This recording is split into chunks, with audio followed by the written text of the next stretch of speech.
நெல்லை குடியிருப்பு பகுதியில் தேங்கியுள்ள கழிவுநீரை அகற்றும் பணிகளை உடனடியாக தொடங்க வேண்டும் என பொதுமக்கள் கோரிக்கை விடுத்துள்ளனர். இதுகுறித்த கூடுதல் தகவல்களை நமது செய்தியாளர் சுடலைக்குமாரிடம் கேட்கலாம். சொல்லுங்க சுடலைக்குமார், இந்த கழிவுநீரினால் மக்களுக்கு ஏற்பட்டுள்ள பாதிப்புகள் என்னென்ன?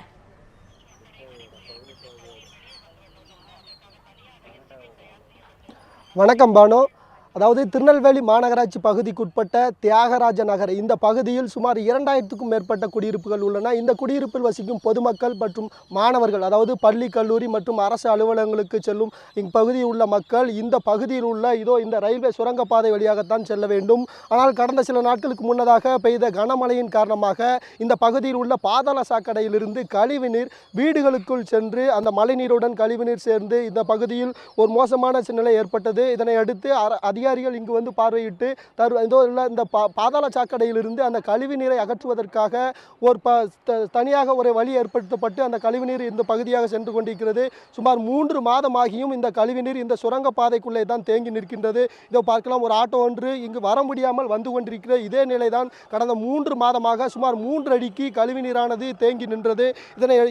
இந்த கழிவுநீர் தேங்கியுள்ளதன் காரணமாக இந்த பகுதி மக்களுக்கு சுகாதார சீர்கேடு ஏற்படுவது மட்டுமல்லாமல் இந்த பகுதியிலிருந்து பல்வேறு பகுதிகளுக்கு செல்வதற்காக அந்த போக்குவரத்தும் முற்றிலும் பாதிக்கப்பட்டது. இதனை அடுத்து இதனை சரி செய்ய வேண்டும் என்று பல முறை அதிகாரிகளிடம் முறையிட்டும் நடவடிக்கை எடுக்கவில்லை என்று இப்பகுதி மக்கள் குற்றச்சாட்டு தெரிவிக்கின்றனர். இதோ இப்பகுதியோட பொதுமக்கள் நம்மோடு இணைந்திருக்காங்க, அவடன் கேட்கலாம். சார் சொல்லுங்க, இந்த கழிவுநீர் எத்தனை நாட்களாக இங்கே தேங்கி இருக்கு? இதனால் என்னென்ன பாதிப்புகள் ஏற்பட்டிருக்கு? இந்த கழிவுநீர் தொடர்ந்து கிட்டத்தட்ட ஒரு 3 மாத காலமாக மழை ஆரம்பித்த காலத்திலேருந்தே இது நடந்துக்கிட்டு இருக்குது. இந்த பகுதியில் வந்து மக்கள் அடிக்கடி போய் வந்திருக்கக்கூடிய மாணவர்கள் சென்று வந்துருக்கக்கூடிய ஒரு பகுதியாக இருக்குது. ஆனால் நாங்கள் மாநகராட்சியில் பல முறை சொல்லிட்டோம். சென்ற ஆண்டு மழை பெஞ்சுது, இதே மாதிரி பிரச்சனை வந்தது. நாங்கள் போய் மாநகராட்சி மேயரை போய் பார்த்தோம். ரொம்ப அற்புதமாக பேசுகிறாங்க, பேச்செல்லாம் ரொம்ப அற்புதமாக பேசுகிறாங்க. ஆனால் செயல்னு பார்த்தா ஒன்றுமே இல்லை. மறுபடியும் இந்த ஆண்டும் இதே நிலைமை தான் நீடிக்குது. நாங்கள் இது சொல்லி சொல்லி சொல்லி சொல்லி ரொம்ப அழுத்துட்டோம். இங்கே உள்ள மக்கள்லாம் ரொம்ப வேதனை அடைஞ்சு போயிருக்காங்க. இந்த நிர்வாகம் இருக்கா இல்லையான்னு எங்களுக்கு தெரியலை.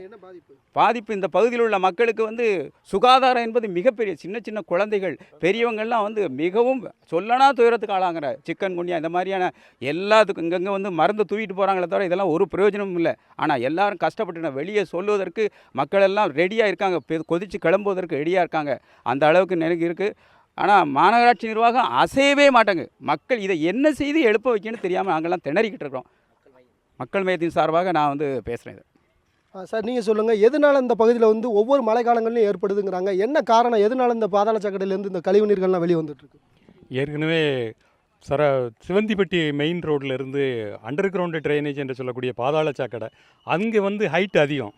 அப்போ இங்கே வந்து இந்த பகுதியில் வந்து உயரம் குறைவாக இருப்பதனால மேலே உள்ள ப்ரெஷர்லாம் இதில் கொண்டு வந்து அழுத்துது. ஒவ்வொரு ஆண்டும் மழை பெய்கின்ற போது முழுமையாக தண்ணீர் இங்கே வருது. ஏற்கனவே சொன்னால் இதுக்கு நிரந்தர தீர்வு இங்கே உள்ள சீவேஜ் வாட்டர் பூராமே அங்கே போகணும். அப்போ இங்கே உயரம் குறையாக இருந்து அங்கே உயரம் கூட இருக்கும்போது ஆட்டோமேட்டிக்காக அந்த ப்ரெஷரில் அழுத்தத்தின் காரணமாக முழுமையாக வருகிறது.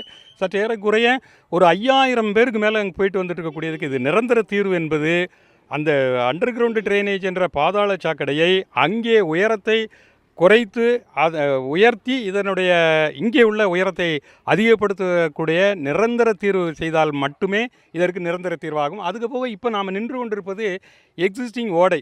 வருவாய்த்துறையிலே புறம்போக்கில் ஏற்கனவே ஓடை என்று சொல்லப்பட்டிருக்கிற ஒரு கிளாசிஃபிகேஷன் வகைப்பாடு. ஆனால் அந்த ஓடையில் முழுமையாக இந்த தண்ணீரை கொண்டு செல்கிறார்கள் ஒழிய அதை சரியாக பராமரிக்கிறதுனால தண்ணி போகாமல் தேங்கி இங்கே ஒரு குட்டை போல காட்சி அளிக்கிறது. 3 மாதமாக இங்கே போக்குவரத்து ஸ்தம்பித்து இருக்கிறது. சார், நீங்கள் சொல்லுங்கள், அதாவது இப்போ வந்து தண்ணீர் வந்து அந்த தேங்கி உள்ள தண்ணீரை வந்து செல்வதற்காக ஒரு பாதை ஏற்படுத்துனாங்க. ஆனால் அப்படி இருந்து 3 மாதமாக வந்து 3 அடிக்கு தண்ணீர் இருக்கா? இது போகிறதுக்கு வேறு ஏதாவது வழி இருக்கா? என்ன வழி? இல்லை, அதான் அந்த இயற்கையாக உள்ள புறம்போக்கு உள்ள நம்ம ரெவன்யூ ரெக்கார்டு பிரகாரம் உள்ள ஓடை என்பது 40 அடி அளவுக்கு உள்ள ஒரு ஓடை. இப்போ நீங்கள் அந்த இடத்துல ஓடையை போய் பார்த்தீங்கன்னா 10 அடி 20 அடி இன்னொன்று ஆள் போகிற அளவுக்கு தான் இருக்குது. அந்த அளவுக்கு ஆக்கிரமித்து கட்டியிருக்காங்க. அதனால் அந்த ஓடை போகல. இப்போ நான் காலையிலேருந்து நாங்கள் எல்லோரும் சேர்ந்து தூர்வாரின பிறகு தான் இந்த 3 அடி தண்ணியினுடைய குறைஞ்சிருக்கு. இது மட்டும் இல்லை, இப்போ சாரதா காலனி அந்த ஏரியாலலாம் ரோட்டில் வந்து ஓடை மாதிரி தான் தண்ணி போயிட்டுருக்கு.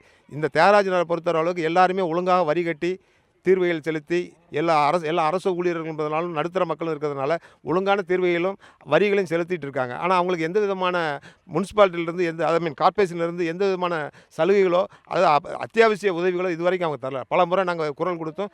பார்க்குறோம் தான் சொன்னாங்க. இப்போ நாங்கள் எங்களுடைய முயற்சியினால செய்யறதுனால இப்போ இந்த 3 அடி தண்ணி குறைஞ்சிருக்கு. நீங்கள் இது கொஞ்சம் நேரத்துக்கு முன்னால் வந்தீங்கன்னா இது ஃபுல்லாக ஆட்கள் போக முடியாத அளவுக்கு இருக்குது, இப்போ இருக்குது. அதே மாதிரி சாரதா காலனி பக்கத்தில் இந்த இயற்கையாக மழை பெய்கின்ற போது வடிகால் வாரியம் என்பது இந்த தியாகராஜ நகரில் ஏற்படுத்தியிருந்தாங்கன்னா மழைநீரெல்லாம் வந்து இந்த அளவுக்கு தேங்குவதற்கான வாய்ப்பே கிடையாது. அப்படி இல்லாதனால ரோடுகளை அடிச்சுட்டு போய் இவங்க போட்ட ரோடுகளுமே இப்போ ரோடுகளே இல்லாமல் வெறும் குண்டும் குழியுமாகத்தான் இருக்குது. இதை வந்து மாநகராட்சியில் பல முறை நாங்கள் முறையிட்டோம், எந்த விதமான பிரயோஜனமும் இல்லை.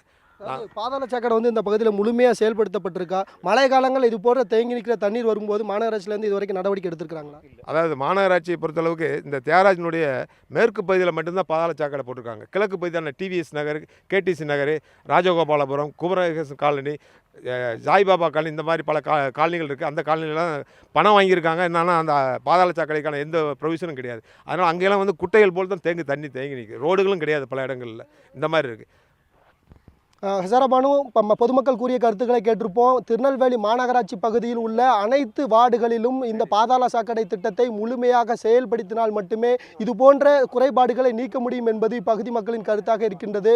இருந்த போதிலும் இது குறித்து மாநகராட்சி மேயரிடம் நாம் கேட்டபோது அதாவது இந்த தியாகராஜன பகுதியில் ஏற்பட்டுள்ள இந்த திட்டம் குறித்து ஒரு தனியாக திட்டம் தீட்டப்பட்டுள்ளது, விரைவில் இதற்கான நடவடிக்கை எடுக்கப்படும் என்று மாநகராட்சி மேயர் புவனேஸ்வரி நமது நியூஸ் 7 தமிழ் செய்திகளுக்கு பேட்டியளித்துள்ளார். தொடர்ந்து இந்த பகுதி மக்கள் இந்த பகுதியில் உள்ள தேங்கியுள்ள இந்த தண்ணீரை முழுமையாக அகற்ற வேண்டும். ஏனென்றால் ஒவ்வொரு ஆண்டும் மழை காலங்களில் இதே நிலைதான் நீடித்து வருகிறது. இது குறித்து பல முறை அதிகாரிகளிடம் முறையிட்டும் எந்த நடவடிக்கையும் எடுக்கவில்லை. எனவே தொடர்ந்து இதுக்கு நிரந்தர தீர்வு கண்டால் மட்டுமே நாங்கள் இந்த பகுதியில் வசிக்க முடியும். இல்லையென்றால் இந்த பகுதி மக்கள் தொற்று நோயால் ஒரு மிகுந்த பாதிப்பை ஏற்படுத்துகின்றனர். இந்த பகுதியிலிருந்து பல்வேறு பணிகளுக்கும் செல்ல முடியாத ஒரு சூழல் ஏற்படுகிறது. எனவே இதற்கு நிரந்தர தீர்வு காண வேண்டும் என்பதே இப்பகுதி மக்களின் எதிர்பார்ப்பாக உள்ளது.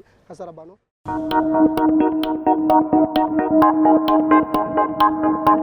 Thank you.